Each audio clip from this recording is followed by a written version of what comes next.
North Korea, a nation shrouded in secrecy, where propaganda reigns supreme and a powerful regime keeps its people in check. Under the rule of Kim Jong-il, from 1994 to 2011, millions of North Koreans lived lives filled with fear, hunger, and isolation. Behind the walls of this mysterious regime lies a chilling story of survival and control. But what was life really like for ordinary citizens during this time? Join us as we unravel the secrets of Kim Jong-il's North Korea. North Korea under Kim Jong-il's leadership remains one of the most enigmatic and oppressive regimes in modern history. From his rise to power in 1994 until his death in 2011, Kim Jong-il ruled with an iron fist, shaping the country's culture, economy, and political system through fear, propaganda, and absolute control. For the outside world, North Korea was a closed, secretive nation, but within its borders, millions lived a life shaped by totalitarianism, surveillance, and rigid social structures. Chapter 1: The Power of Propaganda. Propaganda is a powerful tool used to shape public perception and maintain control over populations. In North Korea, from birth, citizens are enveloped by propaganda that glorifies their leaders, Kim Jong-il and his father, Kim Il-sung. These figures are depicted as almost godlike, their images omnipresent in every public space. The state-run education system reinforces this reverence, teaching children stories of heroic deeds performed by their leaders. This carefully crafted narrative instills a deep sense of loyalty and reverence among the population. However, beneath this carefully constructed image of hero worship lies a more sinister motive: control. By portraying the leaders as divine, the regime ensures that its people remain loyal, unquestioning, and obedient. The constant reinforcement of this narrative limits dissent and stifles opposition, as citizens grow up believing that their leaders are infallible and worthy of absolute devotion. This psychological manipulation, fueled by relentless propaganda, prevents the populace from challenging the status quo or seeking alternative viewpoints. Thus, propaganda in North Korea serves as a tool of social control, allowing the regime to maintain power through the creation of an unshakable belief in their leader's divinity.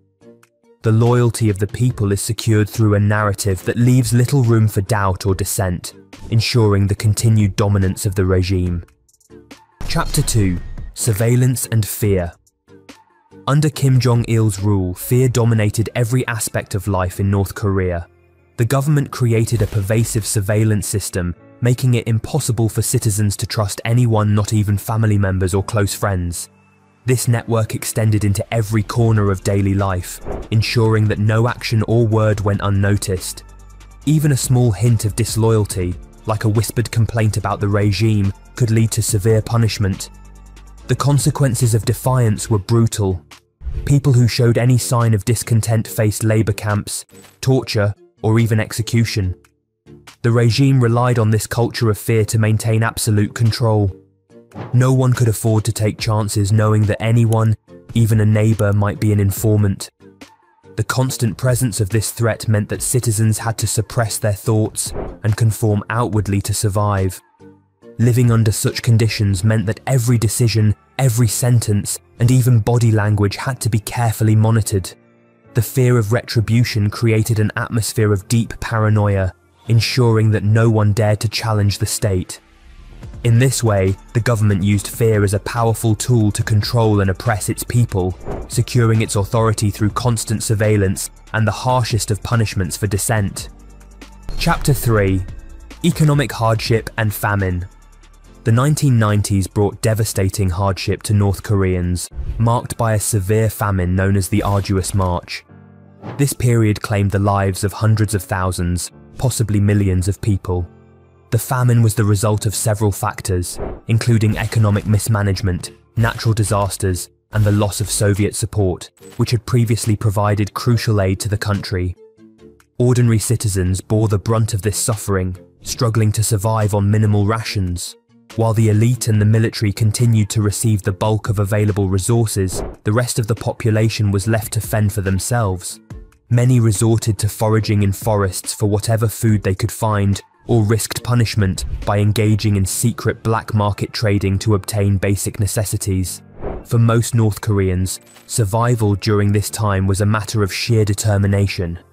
The government's inability to provide for its people led to widespread starvation, and the country's rigid political system left little room for relief efforts or external assistance. Chapter 4: Isolation from the world. In North Korea, isolation from the outside world was a deliberate and tightly controlled strategy by the regime. Most North Koreans had little to no knowledge of life beyond their borders due to severe restrictions on foreign media and information. The internet was largely inaccessible, and books and other materials from outside the country were heavily censored or banned. The regime meticulously controlled the narrative, portraying the world outside as hostile and dangerous. This created a distorted view of global affairs, reinforcing the idea that the North Korean way of life was superior, and that any external influences were threats. As a result, for the vast majority of North Koreans, their understanding of the world was limited to the reality crafted by the regime. This isolation ensured that citizens remained dependent on state-controlled information, preventing them from gaining awareness of alternative perspectives or potential improvements to their own conditions. The regime's control over information was a crucial element in maintaining its power, as it kept the population insulated from external influences and alternative viewpoints that might challenge the official narrative. Chapter 5: The role of the elite. In stark contrast to the widespread suffering endured by millions of North Koreans, a small group known as the core class lived in relative comfort. This elite class comprised high-ranking government officials, military leaders, and their families. While the general population struggled to survive, the core class enjoyed privileges such as access to imported goods, better quality food, and even some degree of freedom to travel within the country. Kim Jong-il utilized a system of rewards and punishments to maintain the loyalty of this elite group. By providing them with special benefits and luxuries, he ensured their cooperation and support. This approach helped solidify their allegiance to the regime, which was crucial for maintaining his grip on power. The elite's comfort and privilege served as a powerful incentive for their continued loyalty, which in turn enabled Kim Jong-il to uphold his authority and control over the country. The stark disparity between the lives of the elite and the suffering of ordinary citizens underscored the regime's prioritization of maintaining power and control over the well-being of its people. This system of inequality not only reinforced the regime's dominance, but also perpetuated the cycle of hardship and oppression for the majority. Chapter 6: The Military First Policy. Kim Jong-il's military first policy, known as jong-un, was a central guiding principle in North Korea during his rule, which prioritized the military over all other aspects of society. Adopted in the mid-1990s, this policy placed the Korean People's Army, KPA, at the core of North Korea's political, economic, and social structure. It was designed to strengthen the regime's control, secure internal stability, and ensure national defense amidst international sanctions and economic hardship. Under the jong-un policy, the military received preferential treatment, often at the expense of the general population. The armed forces were allocated the best food, medical care, and equipment. In times of food shortages, such as the famines in the 1990s, soldiers had better access to limited resources, while the civilian population suffered widespread hunger. This emphasis on the military created a privileged class of soldiers who were regarded as the protectors of the nation and by extension the regime itself. Military service was compulsory for men, typically lasting several years, while women were strongly encouraged to enlist, reinforcing the idea that service to the state through the military was a key duty. This fostered a sense of unity between the state and the armed forces, ensuring the loyalty of the military to the regime. The military first policy not only helped consolidate Kim Jong-il's power, but also contributed to the militarization of North Korean society. It reinforced the narrative of an external threat, primarily from the United States and South Korea, justifying the need for a strong military presence in all aspects of national life. Chapter 7: Cultural Life. Despite the harsh realities of daily life in North Korea, the cultural scene was meticulously managed and controlled by the regime. State-sponsored art, music and cinema were used as tools to glorify the leadership and reinforce the regime's propaganda. Kim Jong-il, known for his personal passion for film, played an active role in shaping this cultural landscape. His fascination with cinema was so intense that he even orchestrated the kidnapping of a South Korean film director and actress to create propaganda films that would further extol the regime's virtues. This control over cultural expression created a peculiar blend of creativity and censorship. While artistic and media works were produced, their content was rigorously regulated to ensure that every piece of art or media aligned with the regime's interests and goals. The regime used culture not only to promote its image but also to manipulate public perception and maintain ideological control.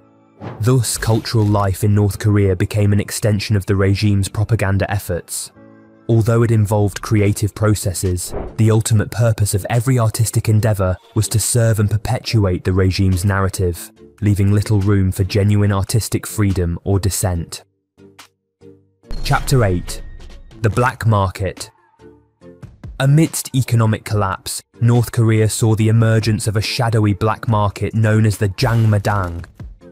Officially prohibited, these informal markets became a crucial lifeline for many North Koreans, offering a means to survive in the face of severe shortages. Although the regime officially denounced these markets, it often turned a blind eye, recognizing their role in keeping the population afloat. The jangmadang facilitated the trade of essential goods such as food and clothing, as well as foreign items smuggled in from China.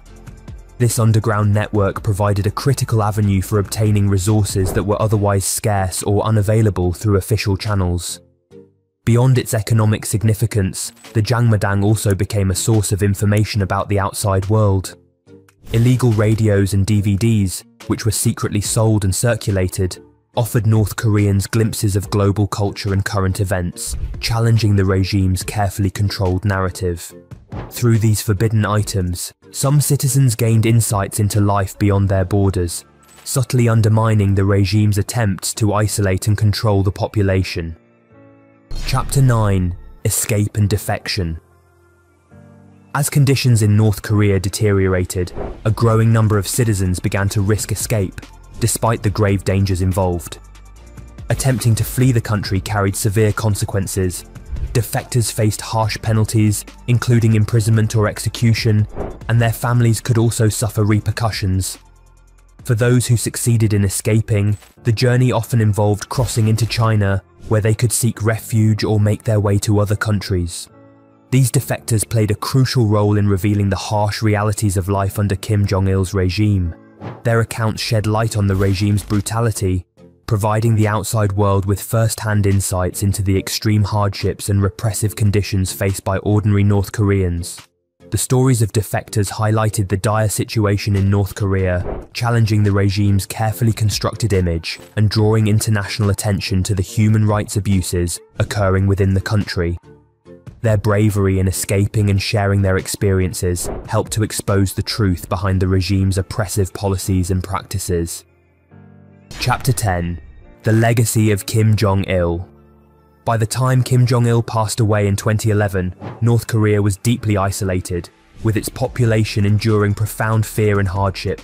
The regime's intense focus on developing nuclear weapons and expanding military power only served to further alienate the country from the international community. Kim Jong-il's rule was marked by a legacy of severe repression, economic stagnation, and widespread suffering. The regime's oppressive tactics and economic policies left the country in a state of near-perpetual crisis, with citizens cut off from the outside world and subjected to stringent controls.